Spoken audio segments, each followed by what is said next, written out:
Between the narrow canyon walls, carved bare by centuries of brutal wind, the sun fell like needles, and the desert sand drifted in yellow sheets thick enough to swallow the sky. Out here, even the cry of a circling hawk sounded like a warning. Jonah Red pulled his thirsty horse to a halt beside something that didn't belong in this wasteland. A square iron cage, planted crooked between rock and dust as if someone had tried to trap the desert itself. He came for one simple reason: 5 days watching that cage. $500, just enough to patch the shattered pieces of his life. But then Burke Maddox rode into the canyon with 2 of his men, dragging a 3rd horse behind them. On its back, wrists bound, head held high despite the bruises on her face, sat a towering Apache woman they called Nyla, taller than Jonah himself. When they shoved her into the cage and slammed the iron door shut with a clang like a coffin lid, she didn't cry, didn't plead. She just looked at Jonah as if she already knew exactly what kind of man he was. Jonah didn't know it yet, but in those 5 days that were supposed to be nothing more than easy money, that single look would force him to choose between $500 and the last unbroken piece of his conscience, and decide which one of them was truly the prisoner in this canyon. The canyon lay stretched beneath a swollen amber sky, its cliffs rising like ancient bones and its shadows breathing in slow, heavy rhythms as the wind dragged long ribbons of dust across the ground. The air tasted of iron and sun-scorched mineral, a kind of heat that pressed against a man's skin until it felt like part of the desert itself. Jonah Red guided his tired horse down the winding path between the rocks, hearing only the faint clatter of loose stones and the distant cry of a hawk circling far above, as if watching him with cold, patient eyes. Every few steps, the wind lifted just enough to reveal something darker than sand, something out of place, and it made Jonah slow his horse almost without thinking. 5 days, $500. That was the only reason he came here.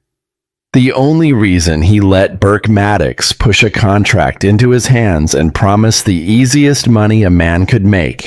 Guard the cage, keep the prisoner breathing, don't ask questions, don't open the door. Simple, but the canyon did not feel simple.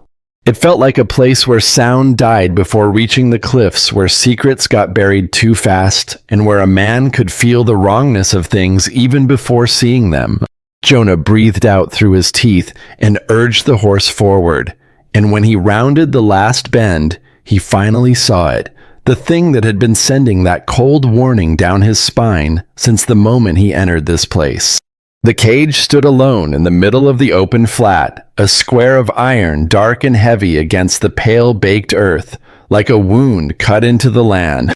No tracks led to it, now the wind had swallowed them long ago, but Jonah could almost imagine the struggle that happened here, the boots dragging the dust, the horse hooves circling the shouts that evaporated into the heat. He approached with caution, though he did not yet understand why, only that the more he looked, the more his pulse tightened and beat against the inside of his jaw. The bars were thick blackened from sun and rough from old hammer marks, each one scarred as if something inside had once tried very hard to tear its way out. A padlock big as a man's fist hung from the door, and the chain was looped so many times it looked obsessive, anxious, maybe even desperate. Jonah stopped his horse a few paces back, letting the silence settle again. Wind brushed dry sage across the stones, making a faint whisper like breath through teeth, and for a heartbeat, Jonah felt something strange, a kind of pressure, like being watched, even though the cage was empty. He swung down from his saddle of dust puffing up around his boots. Then he walked closer, every step sending a soft crunch into the quiet. The light shifted overhead, bleaching everything into harsh outlines and revealing dents in the bars that had been hidden by shadow moments before. Something or someone had fought hard in this place, and Jonah felt his throat tighten as though the desert air itself resisted being swallowed. He reached out and touched one of the bars, and the metal burned his fingers even through his glove, as if refusing to be held by any man. Footsteps echoed behind him, sudden and sharp. Jonah turned quickly, his hand drifting toward his revolver, but he paused when he recognized the silhouettes descending from the ridge. 3 men, Burke Maddox at the front, broad-shouldered, heavy-jawed, riding with a swagger that suggested he never expected to face consequences for anything. His horse kicked up dust that swirled around him like a small storm, and Jonah felt the air change as Burke drew nearer, the kind of change that came before a rattlesnake decided whether to strike. Jonah straightened his back, bracing. Somewhere inside, he already knew this was the beginning of something he could not undo. Something that would carve itself into him the way the wind carved the canyon walls. And yet he stayed right where he was, because even though he had taken the money, he had no idea what he had truly agreed to guard. He only knew that nothing about this cage felt right, and the feeling grew heavier as Burke rode closer, his shadow long and warped across the dust, as if the desert itself wanted distance from him. Burke stopped his horse beside Jonah Boots, hitting the ground with a thud that shook the dry earth. He wiped dust from his mouth, grinning in a way that showed he enjoyed keeping men uneasy. Jonah did not speak. He waited, feeling the heat move across his back like a warning hand pressing him forward into something he was no longer sure he wanted. Burke jerked his chin toward the cage. There it is. Red, he said, the easiest job you'll ever take. 5 days, $500. Just keep whoever we put in there breathing. Jonah didn't answer. He stared at the cage, and the feeling inside him tightened again, that sensation that something in this canyon had teeth. Burke noticed the hesitation and laughed, a rough sound that scraped the quiet. Don't go. Getting noble on me. Red, you're here for money, not morals. Jonah let the words pass, but they settled in his chest like grit scraping raw places he tried to ignore. The moment stretched thin like a wire pulled too tight, and Jonah finally realized he had already crossed into a situation that offered no clean escape, only choices, all of them sharp. Burke lifted one hand and waved toward the ridge, and Jonah heard hooves shifting gravel before 2 more riders appeared, guiding a third horse between them. The animal tossed its head uneasy as if rejecting the weight it carried, and Jonah felt his breath catch when he saw her. The woman sat straight despite the rope biting into her wrists, her chin lifted though bruises bloomed along her cheek and above her brow. Even from a distance, Jonah could see she was tall, taller than most men, lean but strong, the kind of strength that came from surviving a life where nothing was given, only taken. Dust smeared her face, but her eyes, dark and clear, cut through the heat like cold water. She did not look broken. She looked angry. The riders hauled her down rough enough to make her stumble, but she refused to fall, and Jonah felt a flicker of something he could not name tightening behind his ribs. The wind chose that moment to sweep through the canyon, lifting her long hair across her face and revealing more bruises along her jaw marks that told stories of hands that treated her like an object, a commodity, not a human being. Burke pushed past Jonah, approaching the woman with an air of ownership that made Jonah's stomach tighten. This here, he announced, is Nyla, fierce little wildcat from the Apache territories, worth a fortune if she arrives in good condition. Jonah watched Nyla's face, but she gave nothing away. No fear, no plea, only a silent judgment aimed at every man present. Burke gestured sharply, and the 2 riders shoved her toward the cage. Her boots dragged across the dirt, but she still kept her spine, straight shoulders square, refusing to shrink herself. Jonah felt his throat dry uncomfortably as the cage door clanged open and the hollow metallic sound bounced off the canyon walls like a grim announcement. Nyla paused at the threshold of the cage, and for a moment the wind died completely, and everything in the canyon went still. She turned, looking straight at Jonah. It was not a look of asking for help or mercy. It was a look that said she already knew exactly what he had chosen to become by standing here agreeing to watch this cage for money. It stung more than he expected. Without breaking eye contact, she stepped inside. The riders slammed the door shut. The chain rattled, the padlock clicked, and the canyon seemed to absorb the sound as though swallowing her fate. Burke tossed the key to Jonah, who caught it reflexively, the cold metal landing heavy in his palm. Remember, he said as he mounted up, she stays alive, she stays unmarked, she's worth more that way. Jonah didn't answer, but the weight of the key felt like a stone, and for the first time he wondered whether $500 could ever be worth what he was holding. The riders turned their horses, leaving in a cloud of dust and laughter. The canyon fell silent once more, except for the soft rasp of Nyla's breathing inside the cage and the small shifting noises of Jonah's horse stamping at the dust. Jonah walked slowly toward the cage, unsure what he meant to do, only knowing that his feet moved without his permission. Nyla sat in the far corner, her knees drawn up, her wrists resting on them, her eyes never leaving him. He set the canteen through the bars and stepped back, saying softly, "You should drink." She did not move. Her gaze was unbroken, unblinking, a wall he could not see through. "It's going to get hotter," he said, trying again. She stayed still like a carved statue made of bone and resolve. Jonah swallowed and placed the water where she could reach it, then walked back to his small fire pit, unable to shake the burning sensation of her eyes following him. Night rolled slowly over the canyon, the heat leaving in waves as crickets began their restless chorus. Jonah lit a small fire, not for warmth but for light, and sat with his back to a boulder, his book open, though he did not read a single word. Every few minutes his gaze wandered back to the cage, drawn by a force he didn't understand. Nyla finally moved, reaching for the canteen with slow, careful measure, drinking just enough to wet her mouth, then setting it down with deliberate calm. Jonah couldn't stand the silence anymore. "What did you do?" he asked, voice rough. "To get caught, I mean. They said you're dangerous." The faintest flicker passed over her face. A killer. A savage. Something worth exhibiting. She looked away into the darkness as if searching for a memory buried beneath stone. There was a settlement. She began small, hardly more than a cluster of houses built where my people wintered. We kept our distance, hoping peace would last. But peace is a fragile thing.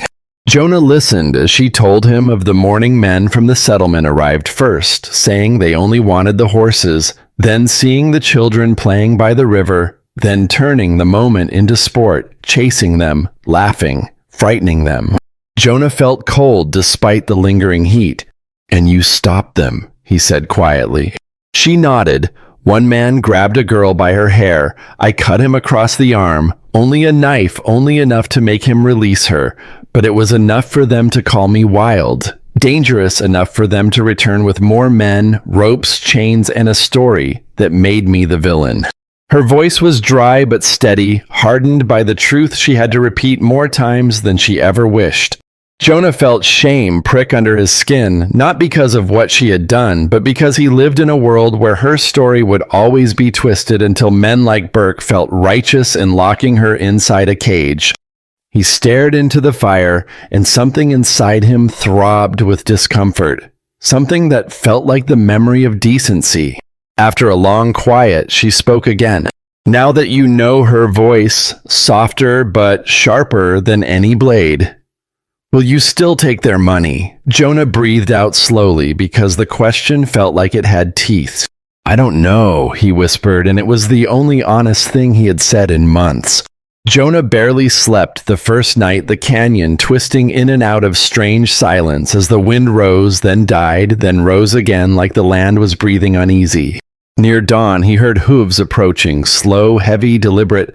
He stood instantly, hand drifting to his revolver, but the figures that emerged were not strangers. Price and Dalton? Two of Burke's men rode in with lazy confidence, their horses kicking dust that curled around them like smoke. Price dismounted, swaggering toward the cage with a grin that made Jonah's jaw tighten. "She giving you trouble?" he asked, nodding toward Nyla, who sat completely still, her eyes half closed but watchful. Jonah shook his head. Price shrugged and pulled a folded sheet from his vest, handing it to Jonah. "Something Burke thought you ought to see." Jonah unfolded the paper, feeling the rough, cheap print beneath his fingers, then felt something else. A cold, sick twist in his gut. It was a poster, bold letters advertising the savage Apache warrior woman. See her alive, fierce, unbroken, untamed. There was a crude drawing meant to resemble Nyla, though the face was twisted, monstrous, painted to look less human. Jonah stared. Price-continued buyers in Denver already lined up. Says this one's worth $500 easy, maybe more if she survives a season or two of exhibitions. The younger man, Dalton, laughed under his breath. Folks love a good show, especially when it's something wild. Jonah folded the poster slowly, the paper crackling like dry leaves. Why tell me, he asked, voice flat. So you understand what's at stake, Price said, mounting again. She's worth more than all of us combined. Just keep her alive and don't let her cut that pretty throat of yours. They rode off, leaving the canyon tasting metallic like blood in the air. Jonah turned and found Nyla already watching him. Did you know, she asked, voice low, whether they meant to sell you like an animal before you agreed to guard this cage? No, he said quietly. And now that you do, will you still finish this job? Jonah had no answer, only silence, heavy and crushing, pressing against his ribs. The second night arrived with a heat that clung even after sunset. Jonah sat by the fire, hearing distant coyotes and the restless shifting of his horse. He watched the sky darken into a velvet dome, heavy with stars so bright they seemed close enough to touch. Nyla sat in her corner, eyes open, reflecting the firelight, unmoving. Jonah finally asked softly, "What will they say you did to deserve this?" Nyla looked at him a long moment, then replied, "They will say I attacked innocent settlers, that I am a danger to good men." And the truth, Jonah asked already, knowing what she would say. The truth is, I defended children, and for that I was hunted. Jonah felt a dull throb behind his eyes. A headache born from shame, disappointment, and something heavier growing inside him. Before he could speak more, a new sound echoed through the canyon, the harsh staccato of multiple horses moving fast. Jonah stood, hand flying to his weapon, heart leaping, but it wasn't Price and Dalton this time. It was Burke Maddox, and he was drunk. He swayed in the saddle, his shirt half unbuttoned, his breath visible even from a distance in the way it carried the fumes of whiskey. Behind him rode two men, new ones, lean, vicious-looking types who didn't laugh the way Price and Dalton did. Burke slid off his horse, stumbling slightly before regaining his balance. He approached the cage, letting his knife drag along the bars, making a shriek that sliced the quiet apart. Jonah stepped forward instinctively. "You're back early." Burke grinned, teeth glinting. "Plans changed," he slurred. "Buyer in Denver sent a message. Wants her sooner. Pays double for fast delivery. Means we ride tonight." Jonah stiffened. Tonight she's not ready for travel. She won't survive the pace. Burke swung toward him, eyes narrowing. "Not your concern. Red, your job is making sure she's breathing when I hand her over. After that, she's just a paycheck on two legs." He pushed up close knife dangling loosely from his hand, and Jonah smelled the sweat and alcohol rolling off him. "Been wondering if she's been working on you," Burke muttered. Apache women got a way of crawling into a man's conscience, turning him soft. Jonah kept his jaw clenched. Burke turned back toward the cage and lifted his knife lightly, tapping the bars.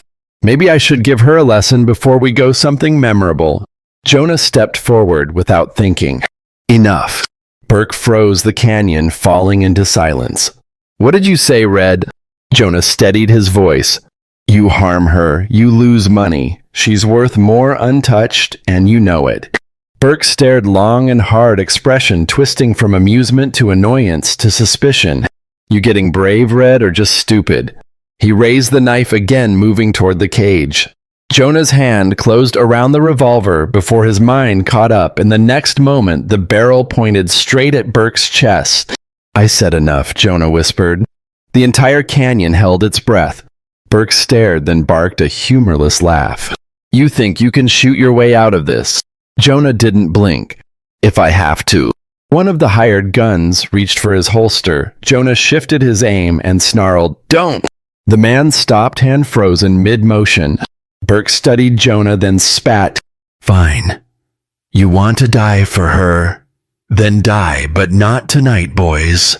We ride at dawn, and we'll see how noble he feels. Then they backed away, mounted reluctantly, and rode out the canyon, leaving Jonah alone with the heavy truth of what he just done. Nayla stood at the bars, gripping them, her face unreadable. Why, she whispered, why risk your life for me? Jonah pulled the key from his pocket, fingers trembling. Because you were right, he said softly. I wasn't like them, but I was becoming them, and I can't live with that. The lock clicked, the chain fell, the door creaked open. Nyla did not move at first, disbelief flickering across her features before she stepped forward into the night air, her wrists raw from rope burns. Jonah cut the bindings, handed her water food, the spare revolver, the small blanket from his saddlebag. Head north, he said quickly, pointing toward the narrow pass. Follow the ridge 2 miles, then cut east toward the river valley. The mountains will hide you. She stared at him long and searching. They will kill you for this. Maybe Jonah said, but you won't be here to see it. She placed a hand on his arm, light brief, then mounted the horse he gave her and vanished into the darkness without looking back. Jonah watched the last echo of hoofbeats fade, then turned to face the canyon mouth where dawn would arrive far too soon. The final hours passed in fragments. Nerves wound so tight he felt every shift of the wind, every click of stone, every creak in his bones. When the sun finally cut a thin blade of light over the canyon rim, he heard them coming. This time there was no drunken swagger, no hesitation, only fury. Burke and his men charged in weapons drawn, screaming curses. Jonah fired first, hitting one rider in the shoulder, dropping him to the ground. Bullets tore through the dust around him, rock chips exploding like sparks. He dove behind a boulder, firing again, forcing the men to spread out. Blood warmed his sleeve where a bullet grazed him, but he kept firing, kept moving, kept thinking only one thing. Buy her time. Burke flanked left, teeth bared, firing wildly. Jonah ducked behind the cage, hearing the bullets scream past the bars, the same bars that had held Nyla prisoner now shielding him. His revolver clicked empty. Burke closed in, knife-drawn eyes burning with rage. This was pointless. Burke growled, "We will find her. Red, we always find them." Jonah lifted his chin, ready to fight with nothing but the knife in his hand. "No, you won't," he whispered. Then a roar shattered the canyon. Federal voices shouting orders, the thunder of additional horses. "This is U.S. Marshal Webb. Drop your weapons." 6 deputies stormed the canyon, guns raised. Burke spun, cursing, but he was already surrounded. Webb dismounted, taking in everything at a glance, the open cage, the wounded man, Jonah bleeding against a rock. Burke pointed at Jonah, screaming lies, but Jonah spoke first, voice steady, telling the truth of what Burke was doing, selling human beings, hunting women like animals, twisting stories for profit. Webb stared at Burke, long and cold. "You got papers for holding that woman." Burke froze. Webb's voice sharpened. "Thought not." Jonah watched as they disarmed Burke, chained him, and dragged him toward the horses. Webb turned to Jonah with a scowl. "Get that arm patched.